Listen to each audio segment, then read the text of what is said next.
BBC Sounds. Music, radio, podcasts.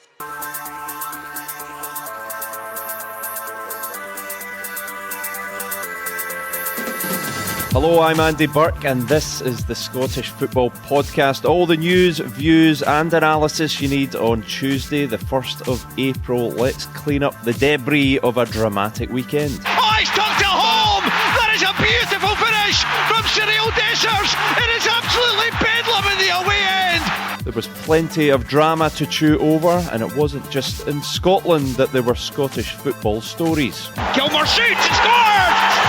Billy Gilmour rifles the ball home! It's gone through the goalkeeper! Billy Gilmour was shining for Napoli, and could Ben Doak be on the move? And we find out about a play celebrating a Scottish football legend. Well, for the public, in general, football is an entertainment. For the fanatics, it's just the same as me. It's life or death. Plenty to fit into the next 20 minutes or so. The Scottish Football Podcast from BBC Sports Scotland. Yes, great to have you with us, and joining us today, Paul English, journalist and broadcaster. Paul, how you doing? You were telling me you were so excited to record this podcast you couldn't sleep last night. I mean, this is every boy's dream, isn't it, Andy? Oh, great to have you with us. And also with us, Sunday Mail chief football writer Scott McDermott. Scott, how are you getting on? I assume you were able to get some sleep. You were able to contain your excitement about joining us. I've had a few hours, Andy. Just a few hours. But that's all I need. That's all you need. Absolute pro, ready to go. Well, guys, lots to get into. Scott, we'll start with you and let's mop up the stories from the weekend, and we'll start with events in Dundee. A quite incredible match between Dundee and Rangers. Rangers running out 4-3 winners, but it was just the most extraordinary match, wasn't it? It was kamikaze stuff at times. Turned into a bit of a basketball game, Andy, in the second half. And look, Rangers fans will be delighted to get the victory. Obviously, it keeps the kind of feel-good factor under Barry Ferguson going, obviously. Listen, there's good points and bad points. I think the good points are they're scoring goals again, which they weren't really threatening under Philippe Clement, but they look as if they're going to score 2 or 3 a game. They've obviously shown a bit of character and a bit of resilience to come back. That's a few times now at Kilmarnock in Barry Ferguson's first game. And then again at Dens, coming back for 2 down to win.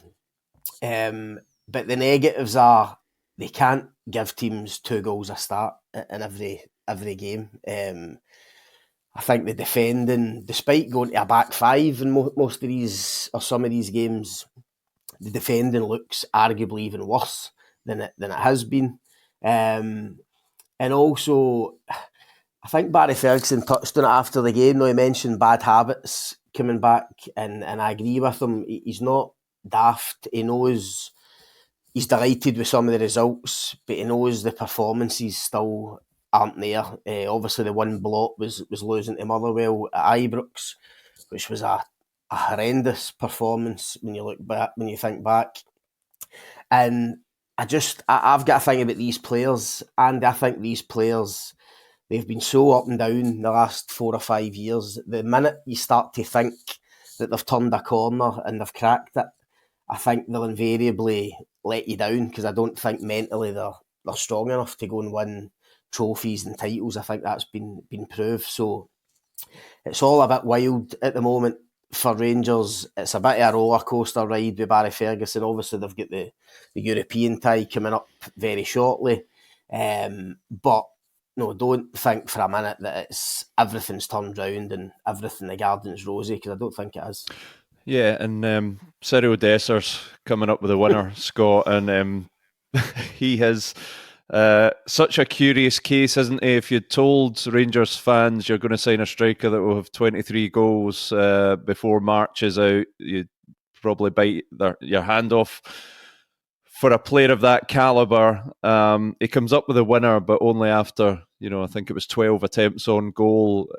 Can you begin to figure out the mystery that is Cyril Dessers? No, not at all. I mean, he's an enigma, isn't he? I mean, listen, you're saying if if you could agree to get a striker 23, 25 goals a season, but the caveat to that is, do you actually win anything at the end of it? And unfortunately for him and Rangers, that just hasn't been the case so far. I'm going to stick to my guns with Cyril Dessers. I've said this pretty much from the day he arrived or shortly after he arrived. I think as a number 2 or a number 3 striker at Rangers, he would be ideal for them, because I think he'll always get goals, especially against maybe lesser teams in the league, without being disrespectful. I think his attitude's really good. I think he's actually one of the few players at Ibrox in that dressing room who's got the character to play for that club, the character and the personality. And I think he showed that again at the weekend, because even when he misses chances or even when he's getting criticised, he always comes back for more. So I love that about him. But is he a number 9 for Rangers that's going to win you trophies and titles? I don't think he is. I think Rangers still need somebody of higher calibre, higher quality to lead the line for them if they're serious about going and properly challenging Celtic and trying to get the title back. As I say, I think he's a really good squad member. If he was your backup striker, you'd be delighted with him. But I'm going to stick to my guns. I don't think he's the man for Rangers as the first choice to go and get silverware. Well, the first choice striker across the city at Celtic, Daisen Maeda, is certainly leading Celtic to silverware. Another couple of goals in the 3-0 victory over Hearts. It is 30 for the season, and he is just a guy that goes from strength to strength, isn't he, Scott? He's incredible. I mean, I was at Celtic Park at the weekend.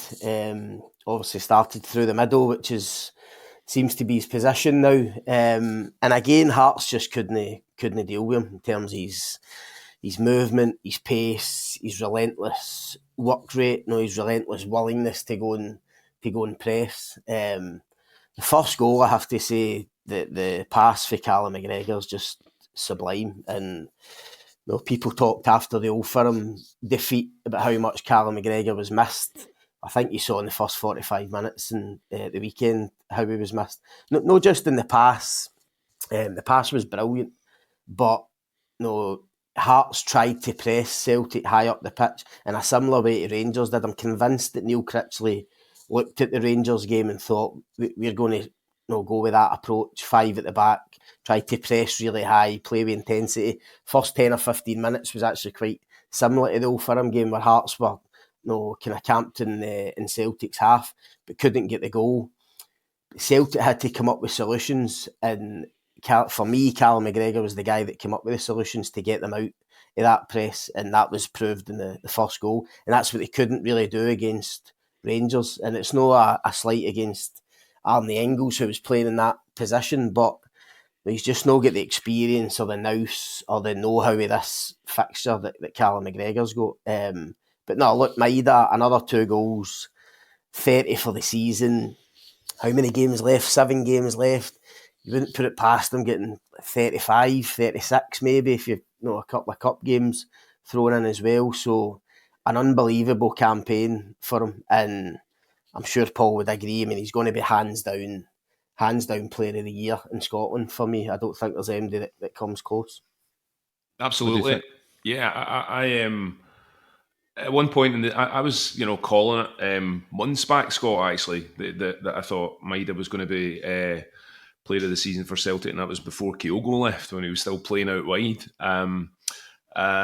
There was one point on Saturday, actually, where I think he lost the ball in an attacking position, and within about 30 seconds, he'd won it back again in a defensive position in the other half. I mean, that's like, to illustrate the speed of the guy and the determination. He's quite unlike anything else I've ever seen. There was a point, I think, where Nicholas Kuhn was, could count himself as a contender for player of the season, but I don't think there's any doubt in anyone's mind now. He's quite something else. Just a couple of quick ones, guys. Victory for Hibs on the weekend, beating St Johnstone 3-0. Paul, and 15 league matches unbeaten now for Hibs, which is quite astonishing given where they were earlier in the season. And I suppose a reward for them by sticking by David Gray, the manager, in some pretty tough times. Yeah, nice to see that, isn't it? Because the writing was very much on the wall for him, and quite often, the story goes that the guy's out the job, given the run that he was having. I think there's something about looking in on a club legend in the position that he's in. You almost, as a neutral or as someone who's not a Hibs fan, I would nevertheless not want to see somebody in that position get their jotters, because it means it's about more than just losing a manager. It's about almost a tarnishing a reputation that was there before he got into the dugout. So I'm quite pleased for David Gray, and it's good to see Hibs managing to sort of turn it around. It's quite a kind of it's a story about prevailing and sticking in when times get tough. It can be done. A bit of a roller coaster season for Hibs, but perhaps for Aberdeen even more so. Scott, they secured their place in the top six, a 4-1 win at Motherwell. It has been the most extraordinary season of highs and lows. I think I'm right in saying they've had their record winning run and their record run without a victory, both in the same campaign, which is quite astonishing. But finally, Jimmy Tillene seems to have brought a little bit of stability to their season. They seem to have settled things down a bit. You're right. I mean, it has been so up and down. It's been incredible. But fair play to him again. I mean that losing run or winless run that you're talking about. I mean, it was getting serious at one point. I mean, it was pretty much to the point where you're thinking, is Jimmy Tillene the man? No, was that whole kind of unbeaten run at the start? Was that a bit of a smoke screen here? But to be fair to him, he's got them into a rhythm again, and they're looking pretty decent. He's obviously got players back, brought a few players in who have impressed. I think Jensen in particular, the fullback, has been really good. And crucially has been the return to form of Kevin Nisbet, who I was quite critical of at the start of the season, or even since he arrived at Aberdeen, just not producing enough, or not producing the form that we knew he was capable of, obviously for his Hibs days. But something seems to have clicked the last few weeks. He's back among the goals, and when you've got that threat that can pretty much guarantee a goals up front, then it's obviously a massive help. I thought Saturday would be a tricky game for Aberdeen. I thought Motherwell, I watched Motherwell going to Ibrox obviously a few weeks ago with a real set game plan, working to a T and them getting 3 points. I thought if Michael Vimmer went to Pittodrie with a kind of similar game plan, that he could pull off another result like that. So I thought it'd be tricky for Aberdeen, but they've come through it with flying colours. I think they get fortunate in the first half with the potential red card for Gay with the foul on Andy, the tackle on Andy Halliday. But obviously you need wee things to go for you, and to win 4-1 was pretty convincing. So it looks as if, touch wood for them, they're back on a kind of even keel and getting a bit of rhythm back. Right, let's take a look at some of the Scots hitting the news beyond our borders. Billy Gilmour playing a lead role for Napoli as they beat Milan 3-0 in what could be a massive result in the Serie A title race. Paul, he's not featured from the start too regularly this season, Billy Gilmour at Napoli, but he's a player that Antonio Conte really likes. How much do you enjoy seeing guys like that going abroad and testing themselves and really thriving? Obviously, Scott McTominay there as well. Do you enjoy seeing the Scots flying the flag out in Europe? Yeah, absolutely. And I guess what it does to some extent is it widens their experience and makes them. And I think there's been some kind of evidence of this in the past couple of years with the Scottish national team that it widens their box of tricks. They come back with a bit more a bit more to offer. So as much as in some ways you would want to see our best players playing in our own league, the reality is that they're going to go elsewhere, and the upside of that is that they may well come back in the international sense and bring more than they might have done had they stayed. Well, elsewhere, Scott, rumours of what would be a pretty controversial transfer for Ben Doak. He's been linked with a £25 million move from Liverpool across the city to Everton. What do you think? Can you see that happening? Obviously, David Moyes now at Everton's a big fan. Why not? Scottish manager Moyes is obviously or will be a fan, especially watching what Doak did for the Scottish national team when he first came into the squad. Obviously, injury ruled him out of the last couple of games, but he made a massive impact. Andy, I mean, Scotland's kind of return to form towards the end of the Nations League campaign coincided with Ben Doak coming into the side and giving the team a real jolt and giving them something that we haven't had for a long time, and that's searing pace in the final third. I think when we went to like Poland and Portugal, for instance, difficult away games, Croatia, the night he gave Josko Gvardiol a real hard time. They were talking about a £60 million left back, and Doak gave him a torrid time in Zagreb. So he had a real impact, and Davy Moyes will have noticed that.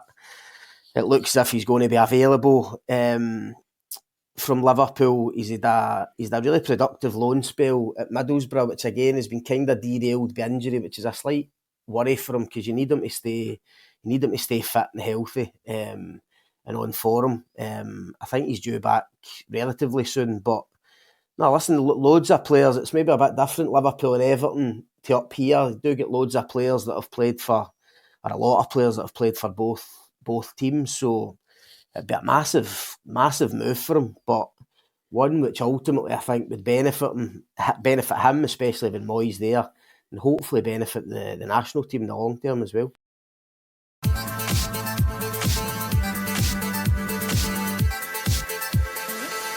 Well, let's stick with Liverpool, shall we, and discuss a play that's celebrating the life of Bill Shankly. Paul, tell us a bit about it. I know you were interviewing the cast of this play last week.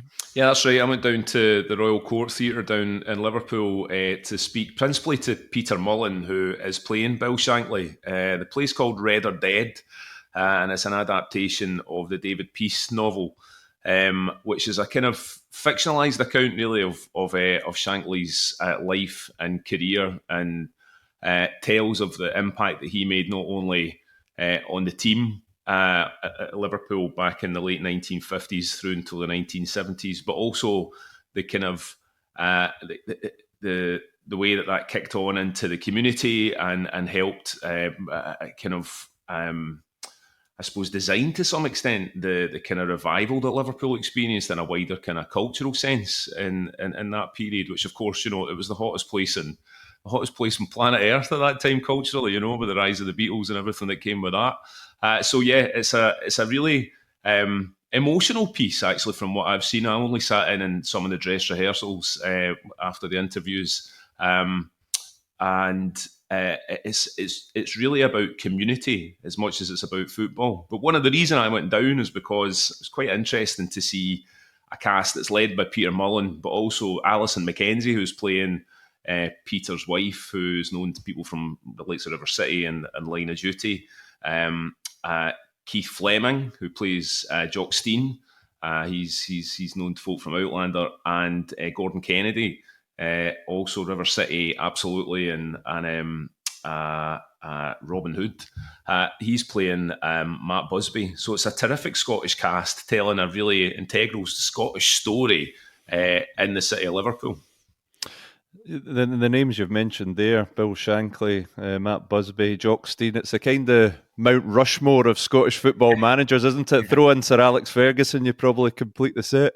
Yeah, right. And there is a feeling that there are names beyond those three. I mean, these are the guys that are on stage, but there are other, names from Scotland who made an impact in the English game, players as well, specifically at Liverpool. Obviously, like Alan Hansen, Graham Souness, Gary Gillespie, Steve Nicol, players like that who were there throughout their success over the peak days of their success in the 80s.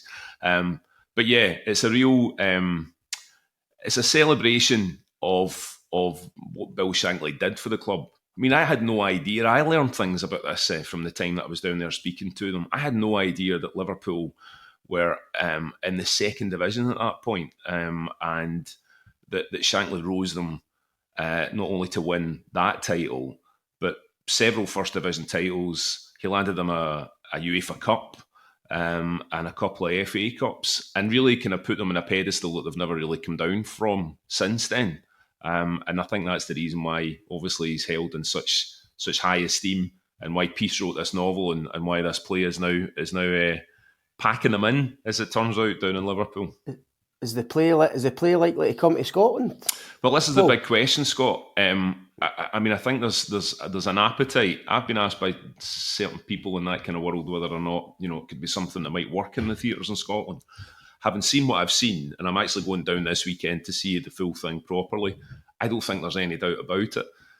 But Peter Mullen, in the interview that I did with him, has said that he's not 100% sure that he would be part of it. He actually put a finer point on it than I have. He said he won't be if it comes up. But if it does, I have absolutely no doubt about it that it would pull people into theatres to see it. It's a tremendous story. There's a 50-strong community cast on the stage for the duration of the whole play, and that adds something to the kind of the feel that that we all recognise from the football of it being something that's this is a crowd event. Well, Paul, you spoke to Bill Shankly's granddaughter, Emma Parry. Let's hear a little bit of that conversation now. He was just such a wonderful, wonderful man, a simple man, and his simplicity was football. So he played football, he spoke about football, he watched football, he was with footballers. If we had any kind of interaction with him, it was football based. So we would be playing football, and our trips out would be to Anfield and Melwood. He loved his garden, absolutely loved his garden, but he loved to play. It looked like Anfield. The turf, the grass looked like Anfield. Yeah, it was beautiful. But he did play football, and he played against you like you were a full-grown man.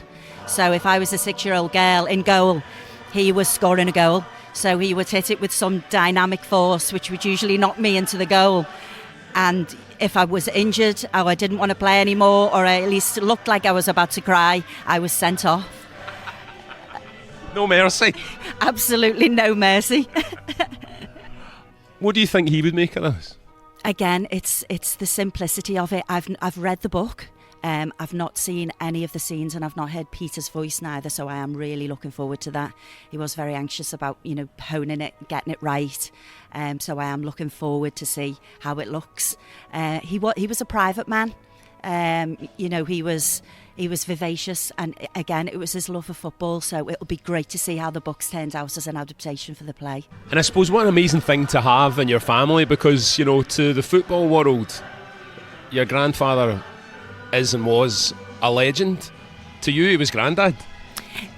He was. Again, it was very football based, so it's quite difficult to hone his accent, but he was, it was never put on, it was never contrived.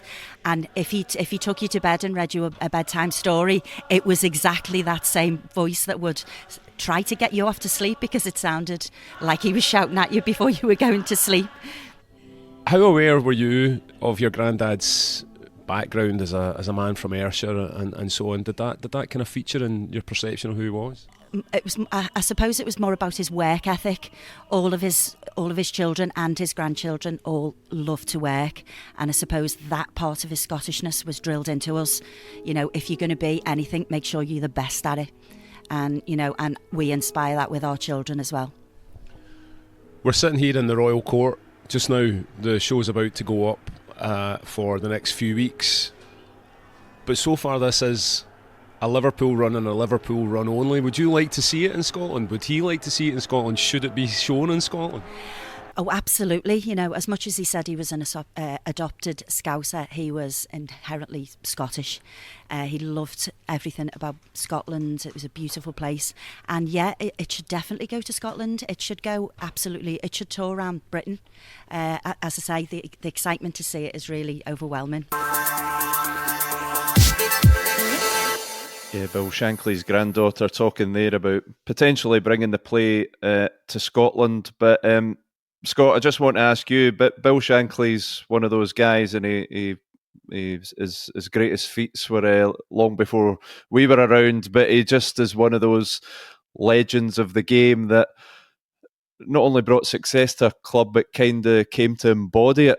Yeah, I mean, he kind of transcends generations, as you say. I mean, long before I was born, but yeah, that name Shankly just instantly recognisable.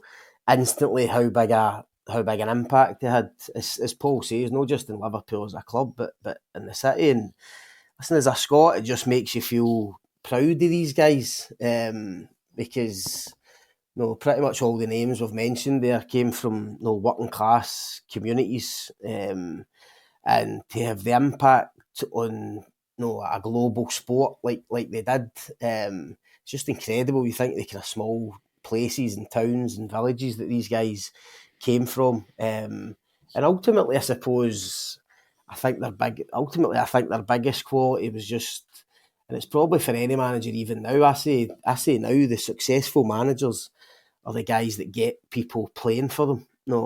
Every successful manager, their players will run through a brick wall for them, and these were the real these guys kind of set the tone for that for managers, certainly for Scottish managers. So, I mean, the play sounds brilliant, and the thought about possibly coming to Scotland, it's certainly something that I and a lot of football fans I know would be really keen to go and see.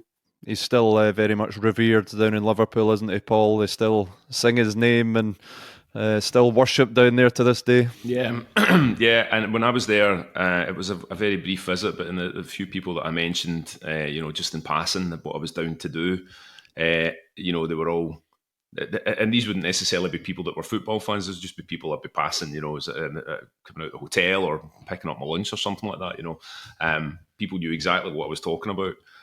So not only is he revered, the fact that this production is going on right slap bang and the Royal Court was just right, couldn't be any more central in terms of Liverpool, and is a very kind of famous and storied theatre. The fact that they're bringing a football story into that place seems to me to be the kind of the perfect meeting of two sort of major kind of cultures in Liverpool. Yeah, absolutely. Well, guys, we're just about out of time. Been a great pleasure speaking to you both, Scott McDermott and Paul English. Remember, we are here with new episodes of the Scottish Football Podcast bright and early every day, so make sure you don't miss out. You subscribe on BBC Sounds and have push notifications turned on in your phone, and each new episode will appear as if by magic. But for now, from Paul, from Scott and from me, thanks for listening. Sir Alex Ferguson is the most successful British manager of all time. Nobody is above him or this football club. So how did an apprentice toolmaker from Glasgow become one of the most iconic figures in sporting history? His strength of character, his determination, the fight in him. He can be persuasive, he can be charming, he can be frightening. I'm Kelly Cates, and this is Sporting Giants Sir Alex Ferguson. I didn't want to feel, I couldn't feel. Listen on BBC Sounds.